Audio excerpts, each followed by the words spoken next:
Mari kita lanjutkan kajian kita mengenai tipe-tipe orang yang masuk neraka. Subuh kemarin kita sudah membahas bagaimana orang yang masuk neraka setelah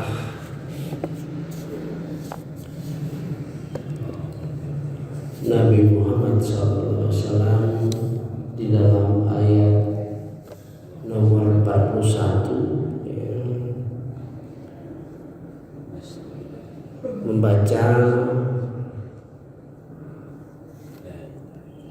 bagaimanakah jika kami mendatangkan seorang saksi Rasul dari setiap umat dan kami mendatangkan engkau Muhammad sebagai saksi atas mereka.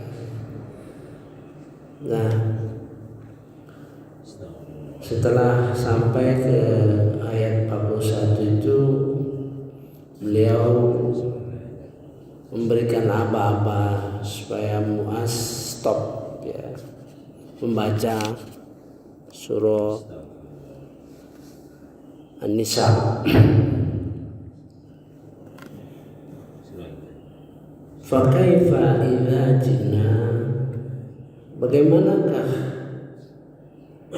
apabila kami mendatangkan min kulli ummatin bisyahid, setiap umat seorang saksi ya. Jadi umat sebelumnya saksinya adalah Rasulnya ya kan? Umat Nabi Musa ya. Jadi setiap umat itu ada saksi ya. Wajibna bika, dan kami datangkan engkau menjadi saksi ala haula'i syahida, mereka semua ya, sebagai saksi. Nah, Nabi ketika itu sedih dia, Muaz lihat air matanya menggenang ya. Tapi tidak ada dialog, hanya para ulama sering menjelaskan ya, bagaimana keadaan kalau kita nanti ternyata Nabi menyaksikan kita ada yang mengatakan bid'ah, melakukan hal-hal yang bid'ah gitu ya. Ada yang mengatakan bagaimana perintah-perintah dalam Quran tidak kita laksanakan gitu ya. Sedihnya begitu ya. Nah, tiap kalimat sedih di dalam Al-Quran, sedih yang dirasakan Rasulullah SAW itu dijawab oleh Allah langsung ya. Maka ayat selanjutnya 143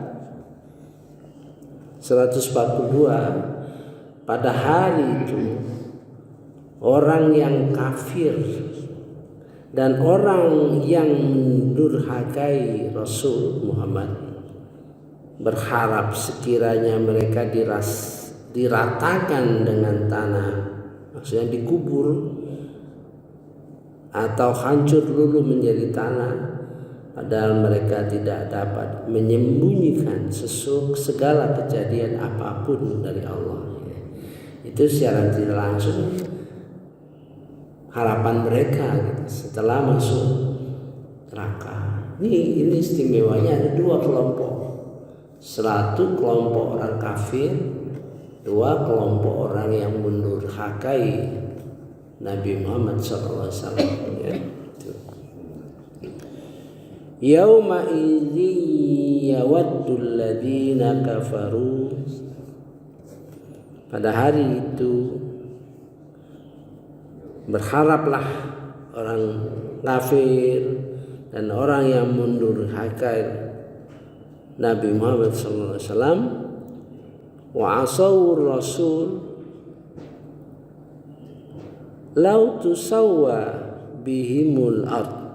Lau itu seandainya, ya, seandainya kami dihancurkan, dikubur, dihilangkan, ya, dari muka bumi itu, dari neraka itu, ya. Wala yaktumunallaha haditsa. Padahal mereka tidak dapat menyembunyikan dari Allah Subhanahu wa taala haditsa. Haditsa ini artinya Quran, ya, namun tingkat pelaksanaan Quran, ya. Misalnya, ya, pemimpin membuat kebijakan yang bertentangan dengan Al-Quran, itu nggak kelihatan, ya, kalau dia buat kebijakan, ya, tapi sebenarnya kebijaksanaan itu kalau dinilai dengan tolak ukur Al-Quran itu melanggar. Nah itu ya, hasilnya, ya. Jadi kita harus hati-hati di tingkat hadisah itu, ya. Hati-hati betul kita dalam hadisah itu, ya. Apakah perkataan kita, perbuatan kita, ya, kelihatannya tidak langsung, ya, tidak langsung. Makanya di Mesir, ya, di Mesir itu fatwa itu menjadi acuan negara. Setiap kebijakan yang dilaksanakan oleh negara itu harus mendapat fatwa, sehingga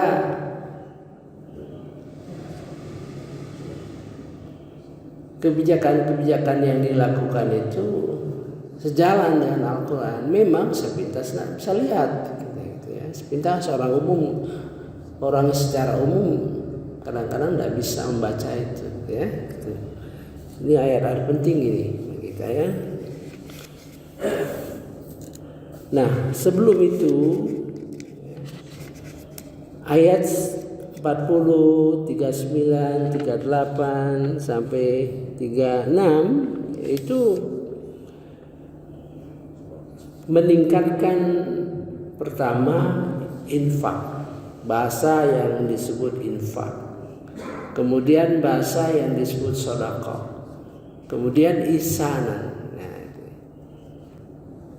jadi kalau infak itu merupakan perintah materi, ya, sifatnya materi. Maksudnya perintah saja. Tapi kalau sedekah itu ada hati, ya, ada hati. Sedekah itu ada hati. Kalau ihsanan, itu berbuat baik, ya, segalanya komplit, ya. Yang lebih tinggi lagi adalah albir, ya. Jadi, nah di sini ada ayat yang mengatakan wa'budullah wa la tusyriku bihi syai'a. Dan sembahlah Allah, janganlah kamu mempersekutukannya dengan sesuatu apapun, dan berbuat baiklah kepada kedua orang tua. Wa bil walidaini ihsanan, ya. Wa bidzil qurba wal yatama wal masakin wal jar wazil kurba wal jar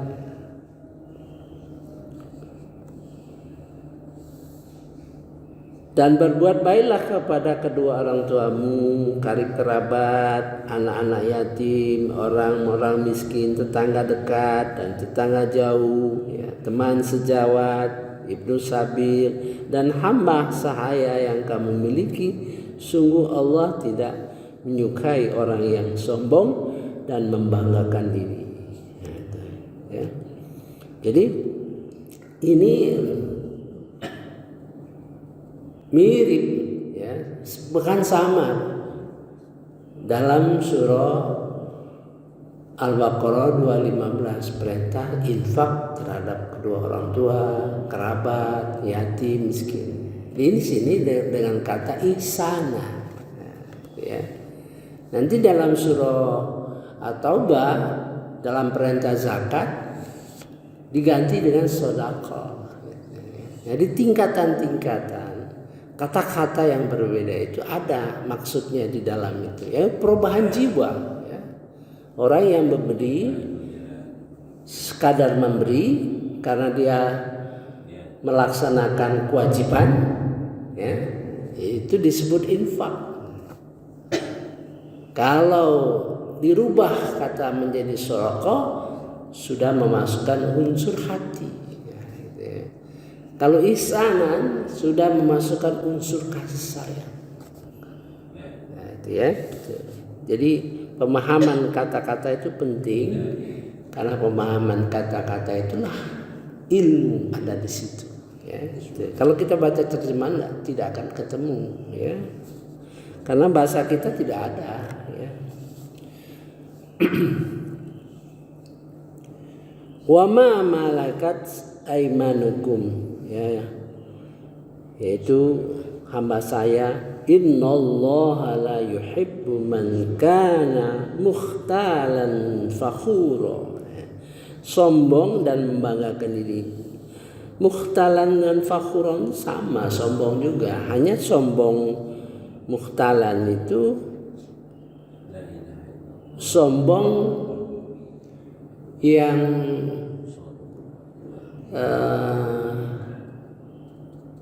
tidak kelihatan, gitu ya, tidak kelihatan. Tapi kalau fakhuran itu sombong tapi kelihatan, jenis-jenis dari kata sombong itu.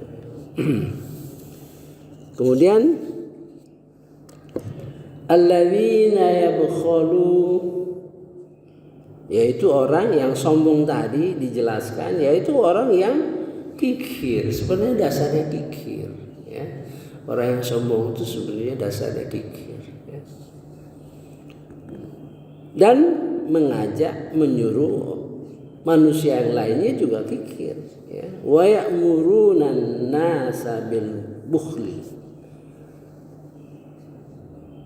berbuat kikir.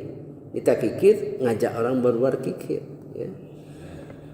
Wa yaktumu, dan menyembunyikan ma'atahumullah min fadli, dan menyembunyikan apa-apa yang diberikan Allah kepada mereka dan kurnianya, ilmu, harta. Jadi ada orang, ya, yang dia sebetulnya beruang, ya, ada duit, ya.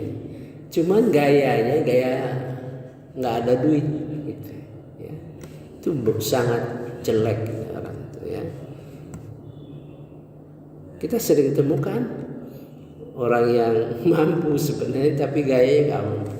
Nah, dia mau mengeluarkan sesuatu kata, gitu ya. Ini berat, ya. Wa atadna lil kafirin, dan kami sediakan bagi orang-orang kafir azaban muhina, ya, siksaan yang menghinakan. Dan juga ayat 38, orang-orang yang menginfakkan hartanya karena pamer kepada orang lain, ingin dilihat dan dipuji, dan orang-orang yang tidak beriman kepada Allah dan kepada hari kemudian, barang siapa menjadikan setan sebagai temannya, maka ketahuilah dia, setan itu adalah teman yang sangat jahat. Nah, artinya kalau orang seperti pamer, ya, minta dipuji, itu sudah kelihatan. Di sini ayat ini mengatakan imannya sudah hilang, ya, sudah hilang, menurun. Makanya didekatkan dengan kata-kata iman, ya. Walladzina yunfikuna amwalahum ria'an nas. dan yang berinfak ya, yang riya annas, untuk dipuji, pamer. Wala yu'minuna billah, dan mereka tidak beriman kepada Allah sampai segitunya ya. Wala bil akhir, wala bil yaumil akhir, begitu juga hari akhirat ya. Jadi dia tidak mengharapkan pahala nanti di akhirat, tidak ya, karena nggak paham ya. Nah ini dianggap dekat dengan setan. Wa may yakuni syaitana nulahu qarina. Barang siapa menjadikan setan sebagai temannya, ini berat ya sebenarnya, memamerkan sesuatu. Makanya Rasulullah itu mengajarkan ya, dia mengatakan Allah tuh senang kalau kita melakukan sedikit-sedikit tapi rutin. Sebetulnya itulah mencegah gangguan setan. Jadi kalau kita rutin ya biasa, kita nggak biasa aja, kita infak misalnya 10.000, kemudian 20.000, kemudian 50.000, 100.000 dan terus meningkat karena sudah terlatih, biasa aja, tidak ada. Nah itu sebenarnya untuk menghindari godaan setan ya. Dan jangka panjang tentu akan meningkat gitu. Qarinan fasa'a qarina.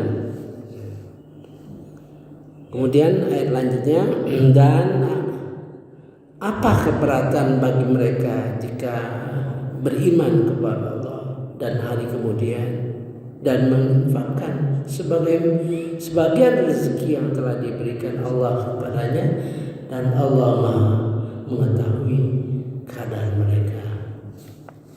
Ini suatu pertanyaan ya, apa yang menjadi keberatan mereka berinfak misalnya, sedangkan rezeki itu dari Allah Subhanahu wa taala. Wa madza alaihim, dan apa yang menyusahkan, memberatkan mereka gitu ya. Lau amanu billah, sekiranya mereka beriman kepada Allah, wal yaumil akhir ya, dan hari akhir, wa anfaqu mimma razaqahumullah, padahal berinfak itu dari apa yang diberikan Allah kepadanya. Wa kana Allah bihim alima, dan dia Maha mengetahui terhadap mereka. Nah itu ayat 40 selanjutnya. Sungguh Allah tidak menzalimi mereka walaupun sebesar zarah, dan jika ada kebajikan sekecil zarah, niscaya Allah melipat gandakan dan memberikan pahala yang besar dari sisinya. Itu yang membuat Rasulullah sedih ya. Walaupun memang tugas menyantuni miskin, menyantuni yatim itu bagi Rasulullah itu sangat penting dalam kehidupan kita ya. Saya kira itulah gambaran orang kafir dan orang yang mendurhakai Rasulullah SAW masuk neraka, dan mereka berharap karena masuk neraka itu la yamutu wa la yahya, tidak mati, tidak hidup, setengah mati setengah hidup ya kan gitu. Jadi menderita, dia harap mereka dihancurkan, leburkan ya. Subhanakallahumma wa bihamdika asyhadu an la ilaha illa anta